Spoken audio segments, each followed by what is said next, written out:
Hello and welcome to Bahrain Now, your source of local initiatives, happenings, talents, and trends. I'm your host, Khalid Hijras, here to walk you through our exciting lineup of segments and personalities from around Bahrain. So don't go away, we'll be right back.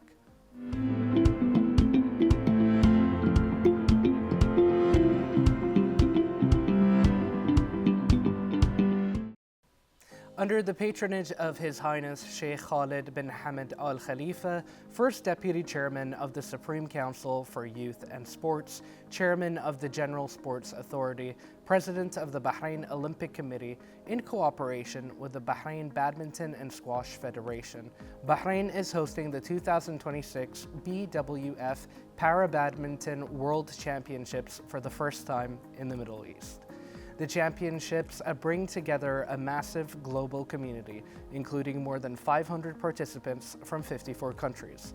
And to talk more about that, we are pleased to be joined here in the studio by Sheikh Ahmed bin Salman Al Khalifa, Executive Director of the Bahrain WF Para-BM World Championships and member of Bahrain Paralympic Committee, Mr. Amir Azahim. Welcome, how are you both doing today? We're doing well, thank you. Thanks for having us. It's a pleasure to have you both here today to talk about this incredible event.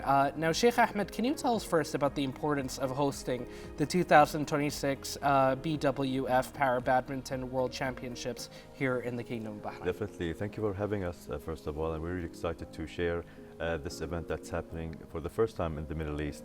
The BWF Para-BM World Championship is actually something that we've been preparing for quite some time. It is the first time to be hosted in the Middle East with 546 participants from over 54 countries that are coming to participate.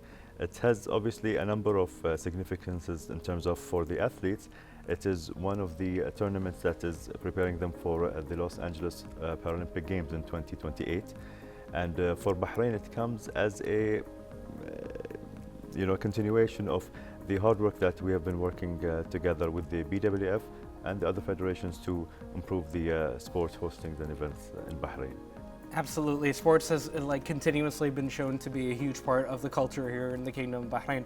And now, how do you value the constant support and patronage of His Highness Sheikh Khalid bin Hamad Al Khalifa, the First Deputy Chairman of the Supreme Council for Youth and Sports, Chairman of the General Sports Authority, and President of the Bahrain Olympic Committee for the Paralympic sports in Bahrain? We're very lucky in Bahrain for all the attention we're getting from the leadership, and we'd like to firstly thank His Majesty the King for all the support that he bestows to the sports sector, and to His Highness the Crown Prince, the Prime Minister, and to the sports leadership headed by His Highness Sheikh Nasser and His Highness Sheikh Khalid.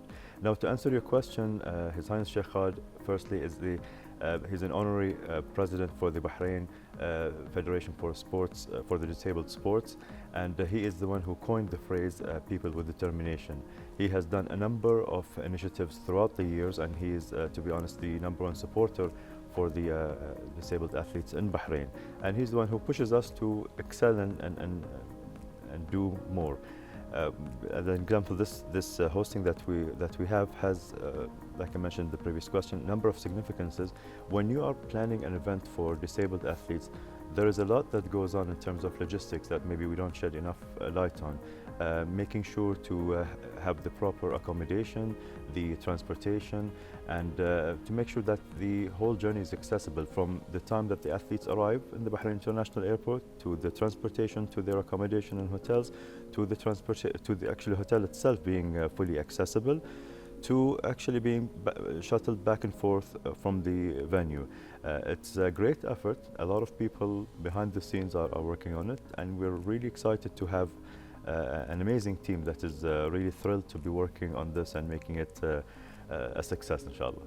Inshallah, absolutely. It just sounds so incredible knowing how much work goes into it as well, and seeing how everyone is accommodated to make sure that everyone can participate. Now, why was Bahrain selected to host this prestigious global championship? Well, there was a bit of a history behind it, and Bahrain have started from first, the Bahrain Paralympic Committee was established by a royal decree from His Highness Sheikh Nasser in 2017, and in 2019 the board was selected. And in 2021, we hosted the first Paralympic Games, and we had 2,200 guests coming from all over Asia. It was the Asian Youth Paralympic Games, and it was right after after COVID, so it was a bit of a challenging period. And Bahrain was successful in hosting that event, and it was hosting 9 different sports. So if you can imagine, badminton is one sport, that was 9 sports altogether. Followed by the West Asian Paralympic Games, and then we did 6 hostings of badminton games, which really showed how Bahrain is able to accommodate, host, and work together as a team, and put together an amazing experience for the athletes. And that's what really laid the ground for Bahrain Paralympic Committee, in cooperation with the Badminton and Squash Federation, to host this beautiful event. Absolutely. And now you've kind of touched a bit on this in your previous answer. What preparations are made in order to ensure that the championship meets like the highest international standards? Well, we usually like to visit other tournaments and see what points have made them excel, and we try to do that and try to do it even better in Bahrain. First, like I mentioned, hosting an event for disabled athletes, you have to think about a lot in terms of accessibility. Earlier on, when we hosted the first games in 2011, a number of our team members did walk through in all hotels, for example, with the measuring feet. We looked at the width of the doors, the elevators, how high the reception desks are, how high the beds are, and if they're compatible for the athletes, making sure the ramps are there, making sure that the medical services required are there, and making sure that there is enough transportation for both wheelchair athletes and for any other requirements that might arise. So it's honestly a great work that has a lot of people working together in cooperation, and we started having a database for all these requirements, and a network of hotels, and by working together with a number of ministries, whether it's the General Sports Authority, whether it's Ministry of Interior, Ministry of Education, Ministry of Health, to make sure that the health of all the athletes and participants are taken care of, and Ministry of the Tourism Authority. So it's a collaboration. It's a Bahrain team effort, and this is a really nice way to show it to the world, and we're happy to share it with our guests. I mean, it's great to see that. I mean, in Bahrain, we're known for our hospitality, and I think it's great to see that it goes beyond just the personal experience, but also like on an organizational experience as well. And now the organizing committee also introduced this fan zone concept. Can you tell us a bit about how this will enhance the experience for the spectators and visitors? Well, we shouldn't forget that these competitions are a fun event. Although it's stressful for the athletes themselves, but we also want them to have some relaxation time in between their matches, and also to encourage the fans to come and visit us. And I'd like to use your program to invite the locals to come. It's a free admission for everyone. Come and experience, see how the perseverance and the strength of these athletes, the power that they put in the game, and in all the competitions, they're fierce. They say they're cutthroat competitions, and they're all winning batting for the medal. And we'd like to invite you to come and see for yourselves. Now, the fan zone, we collaborate with a number of small and medium businesses here in Bahrain, whether it's F&B, whether it's from the Culture Authority. We're doing the pearling, they open the looking for the pearls inside the shells, and from a number of restaurants, cafes, to just show and share the local culture, the local cuisine with the international visitors. And we have the video games and whatnot, just to give a relaxation time and a fun, as I say, it's a fun zone for people to have fun in there. Wonderful. And it's great to see as well. There's something, while the athletes are, like you said, kind of in this cutthroat competition, the spectators can have like a lot of enjoyment while they're kind of, suffering, but hopefully suffering to great heights and great achievements. Even the athletes, they also come out and have fun after the games, before the games. They do, yeah. Oh, wonderful. So it's a great like kind of collaborative kind of space. Yeah, it's a thing. Actually, speaking, it's good to hear from you, Mr. Ahmed, because now I'd like to speak to you a little bit more about the technical side of things. Could you tell us a little bit about the Illumis platform and how it will transform championship management?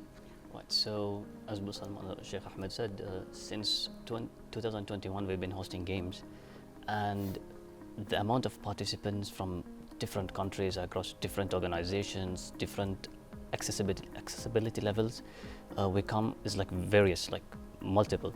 So at the beginning we were doing manual registration, manual accommodation assignments, manual transportation, and things like that. So out of this manual and very hectic work, what we came up with was a way to streamline the process to make the team work easier and have it streamlined for our team as well as the participants, for them to register easily.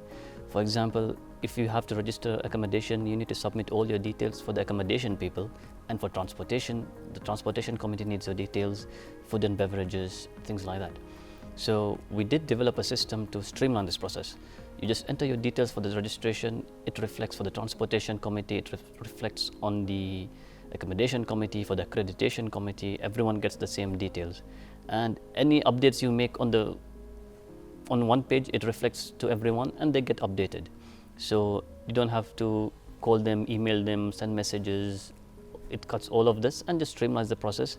It eliminates all these unnecessary things and streamlines the process for us as well as the countries. They don't have to redo the process on multiple forms, on multiple platforms, things like that. So that was Illumis and how that was born. Wonderful. Maximum efficiency is what Maximum efficiency. And how does Illumis simplify the experiences for the athletes, delegations, and international committees? If you could go into like a bit more detail, if you can. Right. For example, let's say you're coming to Bahrain. First of all, you need to register with Bahrain Paralympic Committee. You're coming to Bahrain and you need to register yourself. There will be registration fees, there will be accommodation fees, visa fees, and all these things. So instead of registering in multiple locations, as I said, it allows you to fill in your details in one place and it just reflects on everything. And for example, we had an interview with some of the participants in this event and we spoke to them about it. Like they said, yeah, it's very easy, it avoids the hassle of going through multiple departments, multiple forms, filling information that they already filled previously. So this streamlines it across the board for everyone. This is like one of the main things. They don't have to re-input details that they've already given. It is within the organization, but they still have to do it for the other department, I would say. And what would you say are like the main advantages of having a system like Illumis specifically for this championship? Let me give you an example. By previous tournaments we hosted, we had multiple teams managing multiple countries. For example, 1 or 2 person will be managing 2 countries. They gather all the information and they give to the accommodation department, okay, you need to book hotels for these people. And then they give it to the transportation committee. Okay, you need buses for these people. Some of them are disabled, some of them are able-bodied, some of them require wheelchairs, some of them don't require wheelchair, some of them require this kind of food, some of them eat everything basically, so this kind of things. So now we have 3 to 4 people managing 54 countries with Illumis. So what it does is cuts down, basically I would say, the multiple groups of people assigned to multiple countries, taking manual information, giving out manual information, emails, WhatsApp calls, WhatsApp groups, and all these kind of things. In one simple platform, anyone can access everything, but they can also compartmentalize it.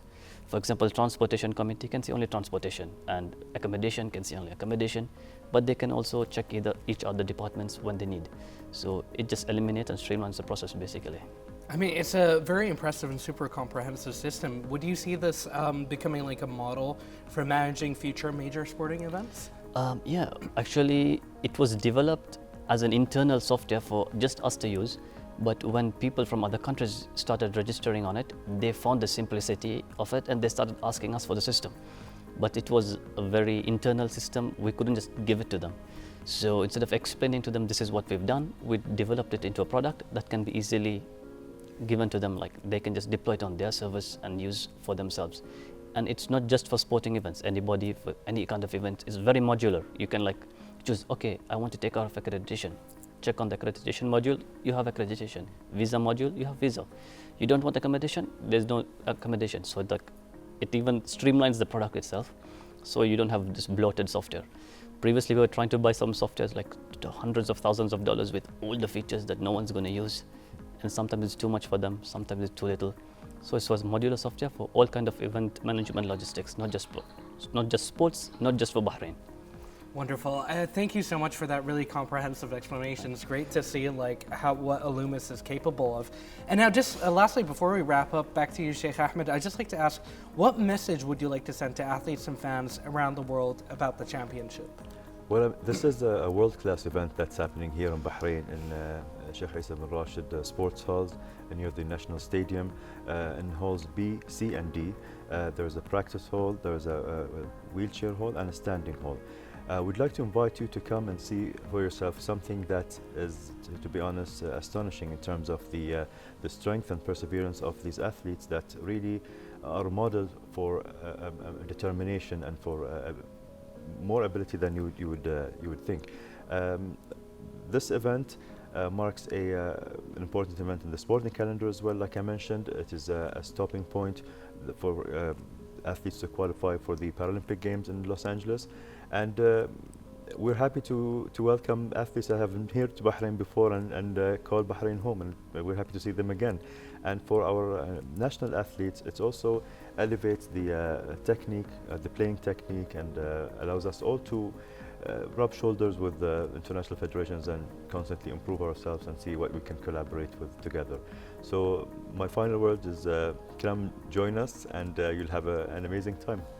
Wonderful. I'd like to thank you both, first of all, so much for your efforts in contributing to this massive event.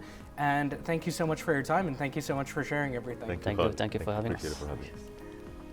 Ladies and gentlemen, stay tuned. We have more coming up here on Bahrain Now.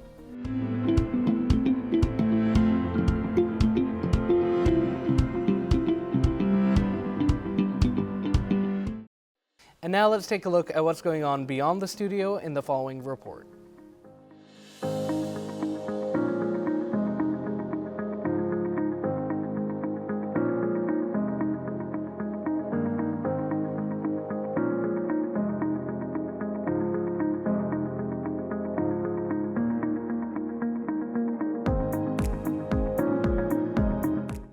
On the occasion of the 66th birthday of His Majesty the Emperor of Japan, the Embassy of Japan in the Kingdom of Bahrain hosted a reception night at Gulf Hotel Manama. The event saw the attendance of ministers, VIPs, diplomatic corps, and entrepreneurs. The Kingdom of Bahrain and Japan share a historical partnership rooted in shared values, mutual respect, trust, and cooperation across various sectors like trade, investment, culture, and education. This partnership between Bahrain and Japan extends beyond various domains to contribute to regional security, peace, and prosperity in the region. Japan is also keen to strengthen ties that unite the efforts of the two countries, in addition to the continuation of flourishing Bahrain-Japan relations on the bilateral and multilateral levels.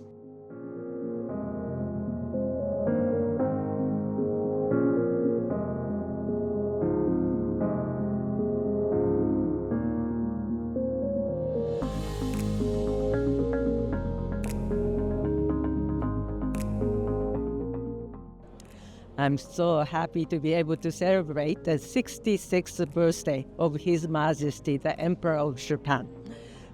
Bahrain-Japan relationship had a phenomenal year in 2025 when His Royal Highness the Crown Prince and Prime Minister visited Japan and elevated our partnership to a strategic partnership.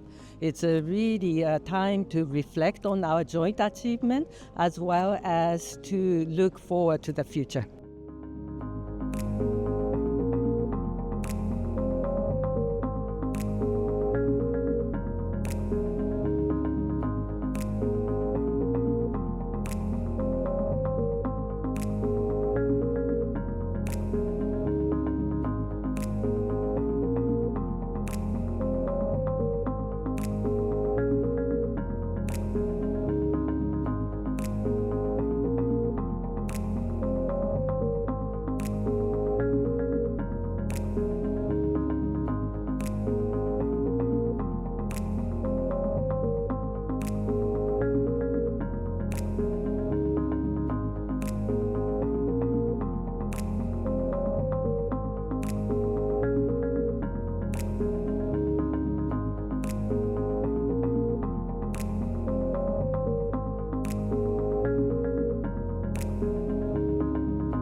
This brings us to the end of today's episode. We thank you for watching, and remember, you can always reach out to us on our social media accounts shown below. We love to hear from you. This was Khalid Hidris. Until next time, good night and God bless.